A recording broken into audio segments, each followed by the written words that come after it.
we're not against these projects. We assess projects on their merit, and people will say, but you're biased. And you're going, yes, just because we're here doesn't mean we're totally biased. But what I will say is this. In Australia, we seem to have developed a fascination with pumped hydro. And that happened in 2018 when there was no alternatives around. And what we quite accept is that batteries are not an alternative for big pumped hydro projects like Snowy 2. They just don't have the capacity to do that. But when you come back to smaller projects such as Lake Lyell, batteries not only are a viable alternative, they are in fact a preferable alternative. And I'm going to explain to you why we've come to that conclusion. So this graph is from the National Renewable Energy Laboratory in the US. It's the group that's government run that's looking at renewable energy for the US. And you'll see by the graph now, the blue parts of that graph are pumped hydro, and the orangey yellow, they're battery futures. And what the group basically came to the conclusion, and they said, is rapid declines in lithium-ion battery costs make this the most attractive energy storage technology. Lithium-ion battery pack costs have dropped an astounding 80% over the past decade and are expected to continue to fall. They stated that in 2022. But it's not just the cost of the batteries that are coming down. I think everyone knows that technology in this department is improving quite dramatically. You'll see the blue is still the pumped hydro, but the colours of the graphs have changed because the batteries are getting bigger and better. Pumped hydro roadmap was created in 2018 when there were no options. But basically that was it. There was no such thing as a grid scale battery that was operational. It didn't exist. It was fair and reasonable that governments would start supporting such programs. That's probably got a little bit carried away. But by 2020, they're already putting in 2-hour batteries. Here we are in 2024. We're already exceeding that. We're producing 4-hour batteries with the likelihood of 6-hour, 8-hour and 10-hour batteries to come in the not too distant future. It's quite coincidental, and most of you probably don't realise this, and I'm sure nobody else has analysed it, but Energy Australia has 2 energy storage projects in the Lithgow district at the same time.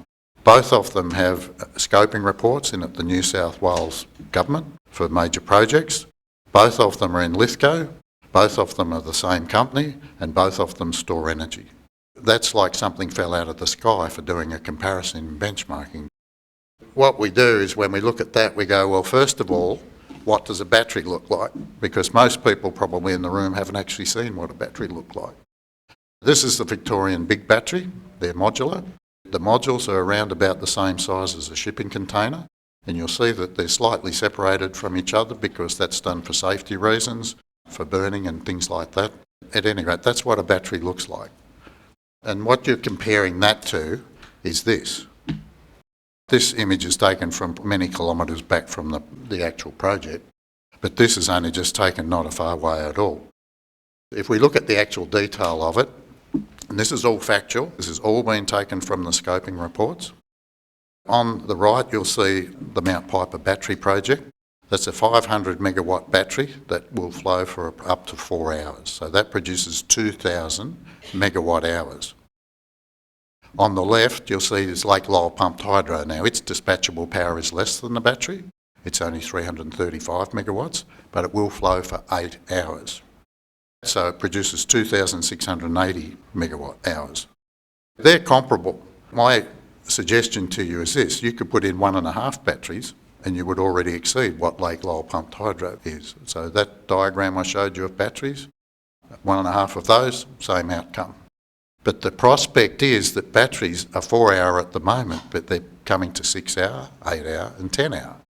And when that happens, it actually will render small pumped hydro projects like Lake Lyell ineffective because the technology will have surpassed them.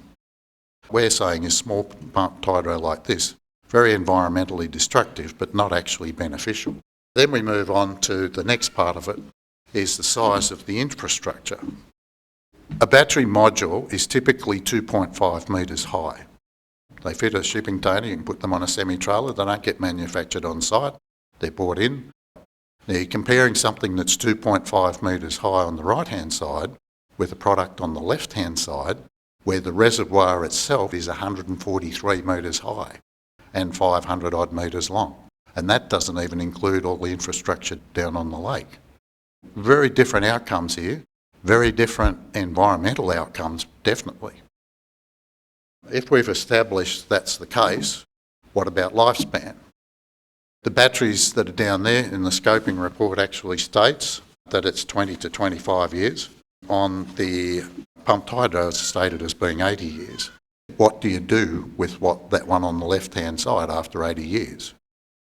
The right-hand side one, I'll tell you what the scoping report says. So I'm going to read it out to you. This is Energy Australia's document.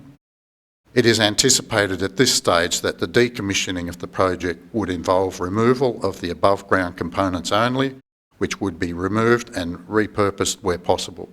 So basically that's saying they go on a semi-trailer, they go to a recycle centre, they get put into a new battery and put back in as a battery to replace it. The only difference is that in 20 years' time it's 10-hour batteries, not 4-hour batteries. With the product on the left, the Lake Lyell Pumped Hydro, it's not recyclable, it's not returnable to where it was. That reservoir on top of that mountain that you're looking at there, that's on top of a mountain. There is no natural water flow to it. It doesn't exist. So the only way water can get up there is if you actually pump it up. If the project stops pumping, then suddenly we have a project that has no value. And it's not my problem, it's not your problem, it's my grandchildren's problem, it's your grandchildren's problem. They're going to be saying 80 years' time, what in the hell were they thinking then? Especially when we have alternatives that are viable. And as I mentioned, Snowy 2, yes, it's too big for batteries, but this is not.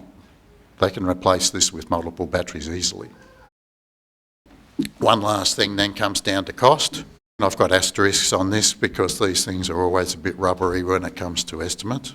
What is, without doubt, you can put in the order of 5 4-hour batteries in for about the price of what they're planning for the pumped hydro.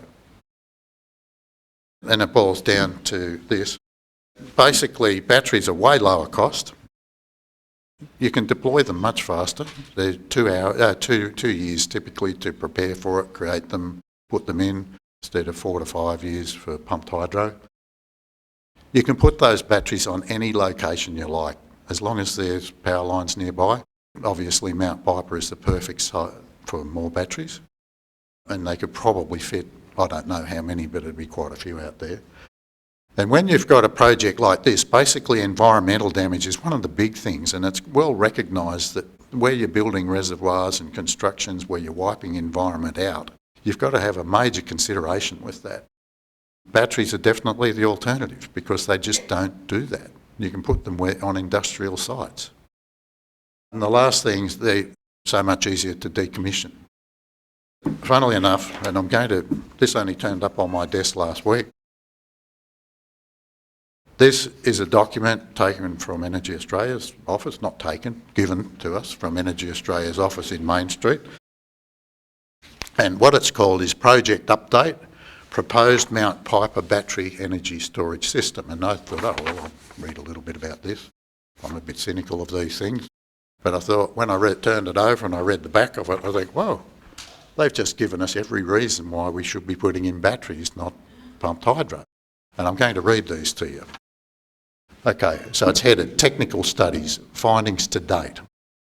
Noise and vibration. No significant noise impacts are expected given the distance from residential areas. Pumped hydro, very close.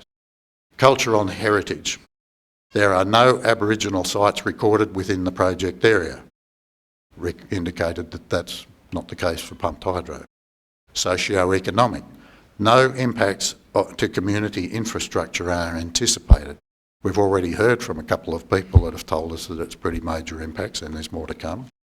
Visual amenity. No visual impacts are anticipated as a result of the project. Well, it's sitting on top of a mountain at Lake Lyell. You can see it from 20, 30 kilometres away. Transport and traffic. No significant road delays on nearby roads or intersections. Well, that may also apply to pumped hydro, except there's 4 years of construction with 400 workers going up and down the road. Biodiversity, and this is one of the big ones. No significant biodiversity impacts are expected from construction or operation. The pumped hydro, it's definitely got a lot of biodiversity issues. So that's a major one. And I can keep going here, but that's probably enough. But if you want to, just go down to Main Street and pick one of these up, and you've got your lesson on why batteries are a better option than pumped hydro.